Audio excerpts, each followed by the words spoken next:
Hello and welcome to today's video. So this is my these books will self-destruct in 12 months video. I did one of these last year as well, worked really good.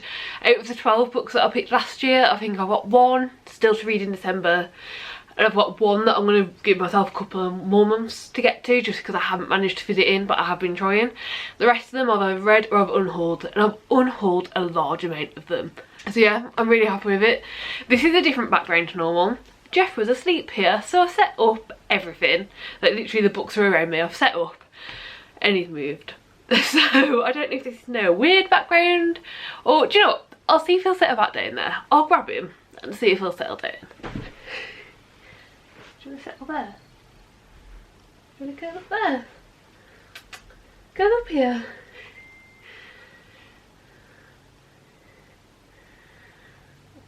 Are you going to go up?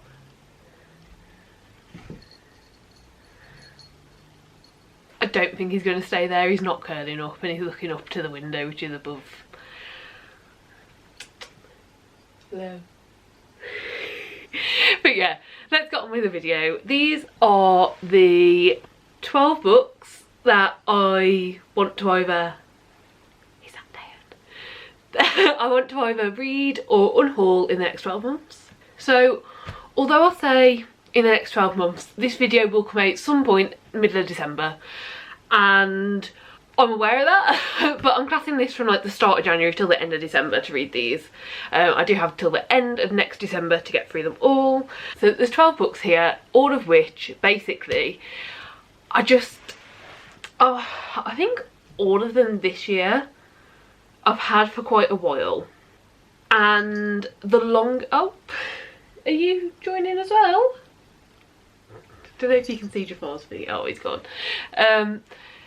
There's a couple that I'm still like, I'd like to read, but a lot of them my interest has just gone down in. But at one point or another, my interest in them was really high.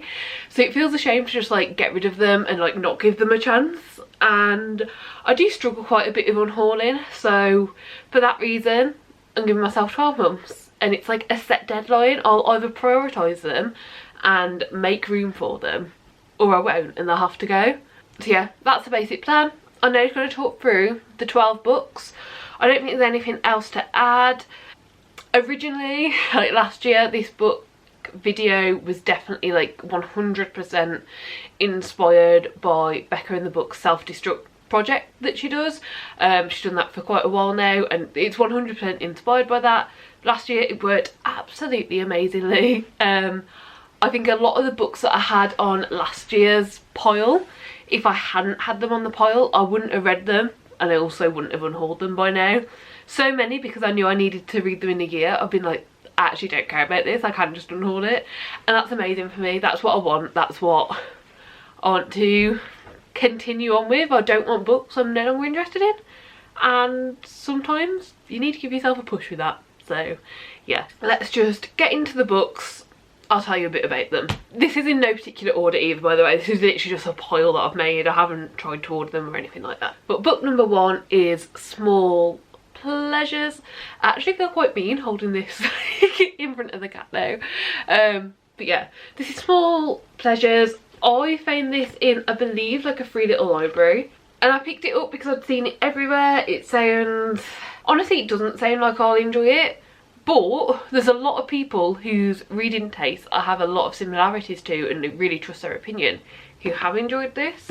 I'm pretty sure I just looked on Goodreads like when I picked it up, and to be honest, now I'm looking at it, everyone I'm friends with or follow has only given it like 3.5 stars. So maybe I shouldn't have like taken that into account so much. But yeah, it says on the back, 1957, the suburbs of South East London. Jean Swiney is a journalist on a local paper, trapped in a life of duty and disappointment from which there is no likelihood of escape. When a young woman, Gretchen Tilbury, contacts the paper to claim her daughter is the result of a virgin birth, it is down to Jean to discover whether she is a miracle or a fraud. As the investigation turns her quiet life inside out, Jean is suddenly given an unexpected chance at friendship, love and possibly happiness. But there will, inevitably, be a price to pay.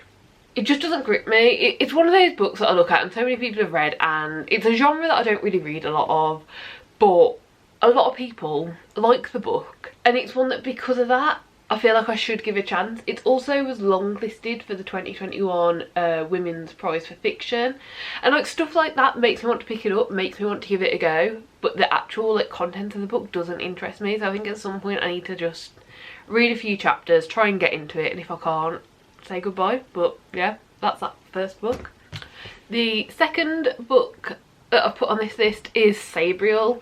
This is a YA fantasy series that I never read when I was younger, and it sounds interesting enough, and out of YA, fantasy is the like one genre within that age range that I am still finding myself enjoying and like wanting to read some of, but I am finding myself pickier and pickier. I picked this up because it was £1.50 in the charity shop, and it's one I know when I was younger I wanted to give a try and just never got round to it, so I feel like I owe it to myself, to like younger Heather, to actually give it a try, see what I think of it, see if I like it, because it's quite a big series I believe as well. I think there's like 5 or 6 books in it, so if I enjoy it that's like a whole series I'm opening myself up to. But my interest is just, the longer I leave it the less interest I have in it. So it's one I need to prioritise, I need to try and get to as quickly as possible really, for the best chance of enjoying it. On the back it just says, "Who will guard the living when the dead arise?" Sabriel is the daughter of the mage Abhorsen. Ever since she was a tiny child she has lived outside the wall of the Old Kingdom, far away from the uncontrolled power of free magic and away from the dead who won't stay dead. But now her father is missing and Sabriel is called upon to cross back into that world to find him. Leaving the safety of the school she has known as home, Sabriel embarks upon a quest fraught with supernatural dangers, with companions she's unsure of, for nothing is as it seems within the boundary of the Old Kingdom. There she confronts an evil that threatens much more than her life, and comes face to face with her hidden destiny. It doesn't sound bad, doesn't sound amazing. I need to give it a go because I really enjoy fantasy, and like YA fantasy is still something I really enjoy, and I'll either get sucked into it or I won't, and that's that. We'll figure it out. This next book is on the list for the exact same reasons. Book 3 is The Sin Eater's Daughter. This again, YA fantasy. I heard of it when I was younger, I should have read it, but like when you're younger you just don't get to all the books like, you know, that you plan to. And again, I think I found this in a charity shop. It doesn't have a price for it, but I'm guessing I found this in a charity shop and was like, well, might as well give it a chance now. So this is me attempting to give it a chance. It is honestly I'm just going to read the back of this one because every reason I have for this being on the list is the exact same as the previous book, so I'm just going to be repeating myself otherwise. I am the perfect weapon. I kill with a single touch. Twyla is blessed. The gods have chosen her to marry a prince and rule the kingdom. But the favour of the gods has its price. A deadly poison infuses her skin. Those who anger the queen must die under Twyla's fatal touch. Only Leaf, an outspoken new guard, can see past Twyla's chilling role to the girls she truly is. Yet in a court as dangerous as the queen, some truths should not be told. It's one of those where I think if I'd have read it at the right time I'd have loved it, but I still think there's a good chance I'll enjoy it, you know, that whole, I mean I'm guessing there's going to be a love triangle first of all, like she's meant to marry the prince but there's also Leaf, and like the fact that Leaf is mentioned, you know, like back to YA when I was actually in the age category, that's what it was, and I really enjoyed it back then. I liked the idea of this, you know, you can't touch her else you'll die, that sort of thing. It does remind me of the Shatter Me series, but again I haven't got to that series yet, don't even know if I'm going to get to it at this point. But it does give me that kind of like, you know, each person is deadly but there'll be one person that this just doesn't happen to, and oh, they're meant to be.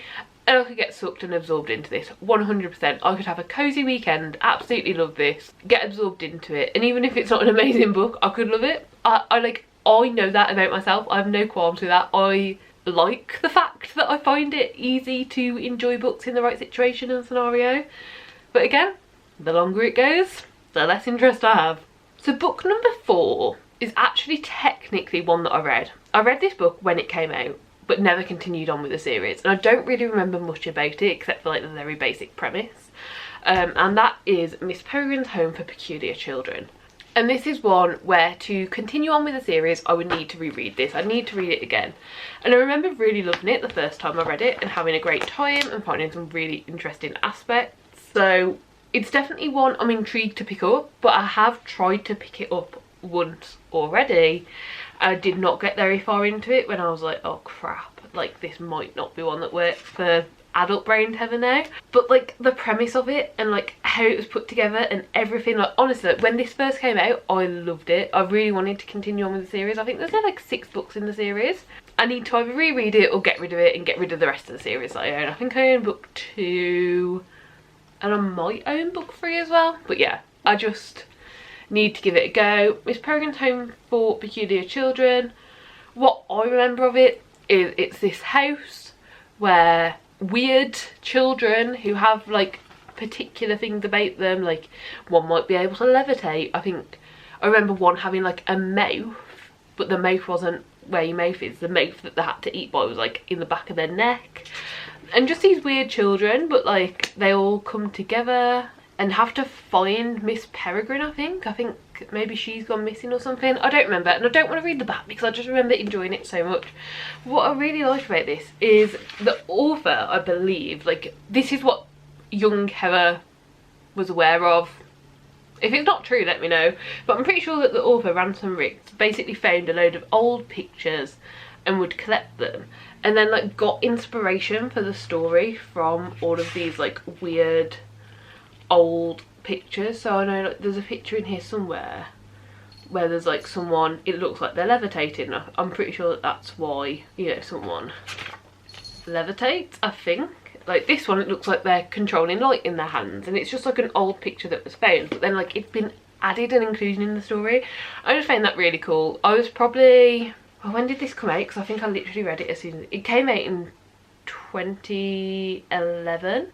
First paperback in 2013, so I must have read this in 2013. So I was 15 to 16, I believe, around that sort of age. So it's been a long while. It's been 10 years at least. So yeah, I just want to give it a try. This next one is The Chocolate War by Robert Cormier. I recently reread Heroes, which is the only book by the author that I've read before, and I had that book because I did it at school. It was one of the few books that I actually like studied in English, but I really enjoyed it, really wanted to reread it, and I saw another one of their books in a charity shop, so I picked it up. But I'm actually realising that I think I only enjoyed Heroes now because of the like reminiscing of enjoying it at school. I don't think I actually enjoyed it in terms of like story or the type of story it was, and it's just not the sort of book that I choose to read now. It's not the genre that I find that I love and enjoy most, so I will read the back of this one. It's kind of one where I know I've enjoyed a book from the author before, but I think it might be more to do with like the correct book at the correct time rather than just really enjoying the author. Jerry Reynolds is the victim. Every year Trinity School runs a chocolate sale. Each boy volunteers to sell a quota of boxes in a fundraising effort that is also a display of school spirit. But this year it's different because new kid Jerry Reynolds has refused to take part. This small act of defiance starts a chain reaction, exposing the corruption running throughout the school. There is only one solution. Jerry must be destroyed. I'm up for giving it a go, I just don't know. Then we have The Shell Collector. This is a book of short stories, and I have started this before, I think. Yeah, so I've got to page 12 before. I really like the sound of this. When I tried to read it, I wasn't vibing with it, but I think I was halfway through the first story by the time I even put it down. Yeah, so by the time I put the book down, I was a third of the way into the first story. Like, this is the first story and I was already a third of the way in. And because it's a short story collection, I just feel like I need to give it another chance. Like, I don't always vibe with them, but this just sounds so interesting. It sounds very, like, magical realism-y. I don't know if that's what it's classed as, but it's like a blind man spends his days roaming the beaches of Kenya, collecting shells, classifying them by feeling, whirls, spoils and folds in his fingers. A young woman discovers that she can explore the inner world of an animal's mind by touching its freshly dead body. A refugee from Liberia who cannot escape the horrors that he has witnessed finds salvation in the clandestine act of burying the hearts of beached whales.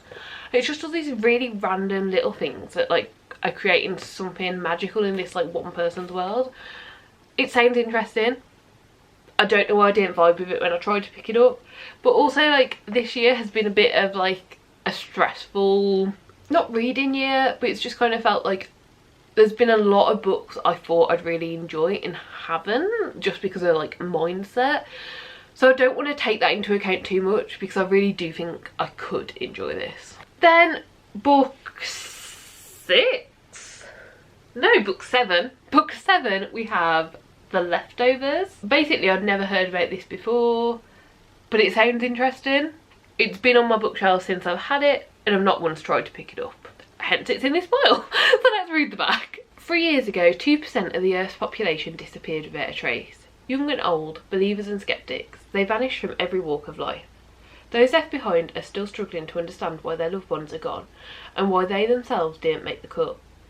Kevin Garvey's life has fallen apart in the wake of the disaster. His wife has joined a cult. His son and daughter are beyond his comfort and their whole community is racked with grief, despair and terrible anger. For Kevin and his family, the future looks bleak, but somehow, out of this desolation, a new kind of hope awakens. I just don't know what line this is going to follow. The first bit of that description, 2% of the population has disappeared, sounds really interesting. The part where it's just about life and family, don't care about. So I think it's one that I'm not going to know what kind of line it's following until I start it, and I just need to start it and figure out if it's for me. Okay, and then book number 8 we have The Card Turner. Basically this was in a free pack of books where you got Holes and the sequel to Holes, which, I mean, this is not a book I've ever heard of, but Holes you've probably heard of. It's popular, a lot of people studied it at school, I know I did, and it's also got a movie made out of it. The Card Turner is just another book by the same author, and to buy Holes and the sequel, this also came with it, so I grabbed it, I picked it up, great. This is in a charity shop, by the way, I don't know why they were bundled together. But I read Holes, I still enjoyed it. Not as good as I remember it being when I was a kid, but still enjoyed it. I read the sequel and didn't really enjoy it, had a lot of problems with it, felt it could have been about a third of the size. This is bigger than both of those. Oh, the sequel's called Small Steps, it says on the back, I can't remember. And has nothing to do with that world, I believe. I think it's literally just like a standalone book by the same author. It seems a shame not to give it a go, but I haven't attempted to give it a go. So yeah, on the back it just says, the summer is looking bleak for Alton Richards. His girlfriend has dumped him to go out with his best friend, he has no money and no job. And then his parents insist that he drives Uncle Lester to his bridge tournaments 4 times a week. Uncle Lester is old, blind, very sick and very rich, which is why his parents are desperate for Alton to worm his way into his good books, but they're in competition with other distant relatives. Not expecting much from the outings, Alton soon finds himself getting to know a lot about his uncle, his family's history, and pretty Tony Castaneda, another contender for Uncle Lester's inheritance. Yeah, I don't know if this is going to be for me. If I'm being honest, I don't think this is one that's going to make the cut. But I do want to give it a go. I have a problem unhauling books without at least trying them. So yeah, there we go. Then up to book number 9. This is Once Upon a River. Basically this is historical fiction. I don't read a lot of historical fiction. I don't get along well with a lot of it. I do tend to get along with it better when it also has a fantastical point.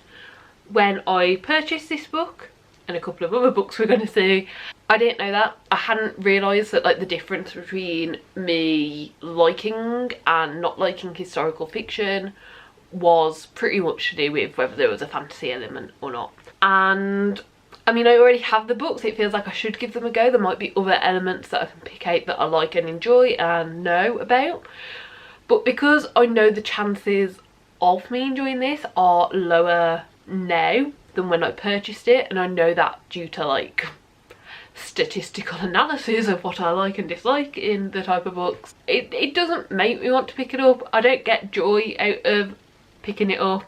Yeah, I don't know, it's an awkward one, but that's just how I feel, honestly. It's an ancient inn on the Thames. The regulars are entertaining themselves by telling the stories when the door bursts open and in steps in an injured stranger. In his arms is the drained corpse of a child. Hours later, the dead girl stirs, taking a breath, and returns to life.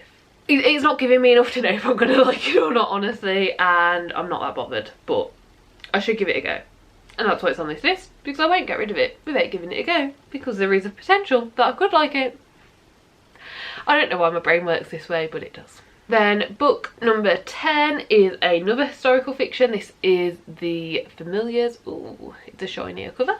Yeah, this is The Familiars. I don't know about this, honestly. In a time of suspicion and accusation, to be a woman is the greatest risk of all.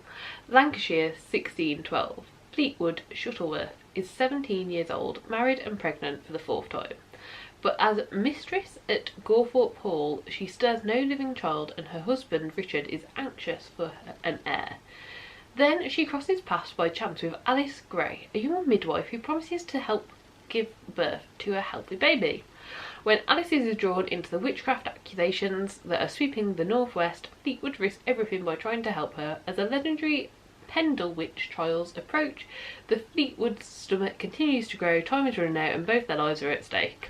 The basics of this, it being, you know, about the risks of being a woman, about witch trials, about that, sounds great to me. Sounds like something I want to read, I want to educate myself on in a non-fiction sense, in how it really happens sense. Because it's to do with that, I feel I could enjoy it. I hate pregnancy and children and babies and that entire real life thing, but also tropes in books, and I feel like with our main character falling into a lot of things that I dislike, I'm probably not going to like it. Every time I look at it, I think I should just get rid of it. However, and this may be a stupid reason to keep it, I have one like in real life friend, like not a internet friend, in real life friend, who read it and gave it 5 stars, who I know on a personal basis also doesn't like these things, and in my head I'm like, well, we have similar feelings towards like children and stuff like that, and she still enjoyed a book that has some of that in, and if she gave it 5 stars, maybe I'd still enjoy it enough to give it 3 or 4 stars. I don't know. Basically, I'm rambling. I should probably just get rid of this, but the fact that people I know in real life have read it and enjoyed it, who have similar opinions on the sort of topics I'm worried about in the book, makes me think I should give it a go. Should I give it a go? I don't know. Should I get rid of it? I don't know. I don't know. And that is why it's on this list. Okay. Book number 11. We have The Miniatures by Jessie Burton. I was really excited to read this. I was really looking forward to it. I was thinking I was going to have a great time. Yes, it's historical fiction, but it just sounds really interesting. And it's a standalone. Or is it? No, because this year, 2022, even though I've owned this book for years and years and years, suddenly a sequel's come out. They decided to make a sequel of it. And I just don't know if I can be arsed with that.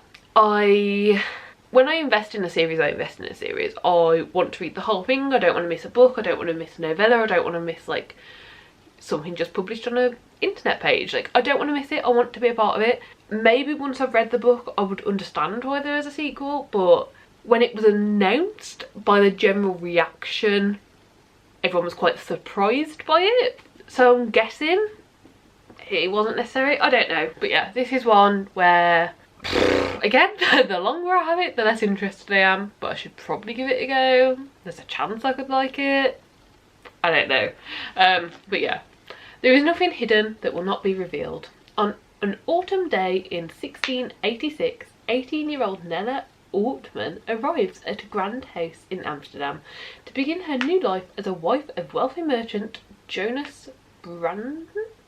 I don't know how to pronounce that properly. Though curiously distant, he presents her with an extraordinary wedding gift, a cabinet-sized replica of their home. It is to be furnished by an elusive miniaturist whose tiny creations ring eerily true. As Nella uncovers the secrets of her new household, she realises the escalating dangers they face. The miniaturist seems to hold their fate in her hands, but does she plan to save or destroy them? It sounds like it could be good. I read the back and I get excited. I'm like, this could be good, this could be fun. Don't think I like the time period and the setting. I definitely think I'd prefer this sort of story if it was today. But I feel like I could enjoy it and I should give it a go. And yeah, one book to go. And the last book on this list is One Day. Again, this is one I've heard loads of good things about. I've heard a lot about. It is contemporary, potentially romance. I think romance adjacent, and I'd heard a lot of good things about it. Found it in a charity shop, picked it up, haven't looked at it since. So yeah, basically this one I think I've probably picked up because of the hype and not due to my own personal genuine interest. I can see that it cost me £2 at the charity shop, so I'm not mad at it, but I'd like to give it a go. This says, you can live your whole life not realising that what you're looking for is right in front of you. 15th of July 1988. Emma and Dexter meet on the night of their graduation. Tomorrow they must go their separate ways. So where will they be on this one day next year, and the year after, and every year that follows? I believe that they just meet up, and like every year they meet up for this one day and it's great. But because they're only seeing each other for this one day, there's a lot of hidden secrets and stuff and things going on in their personal lives that the other one doesn't know about and stuff like that. That just gets messy and gets in the way.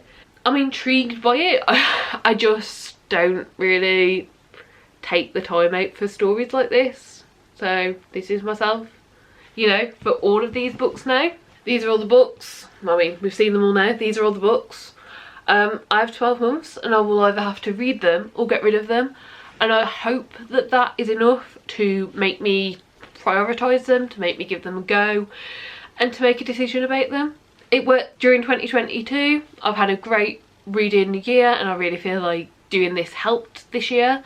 So hopefully it will be the same in 2023. And yeah, if it does work well, I will see you for another one of these videos next December. I do hope you enjoyed the video. Do give it a like if you liked it. Subscribe down below if you'd like to see more content like this. And hopefully I'll see you next time. Bye!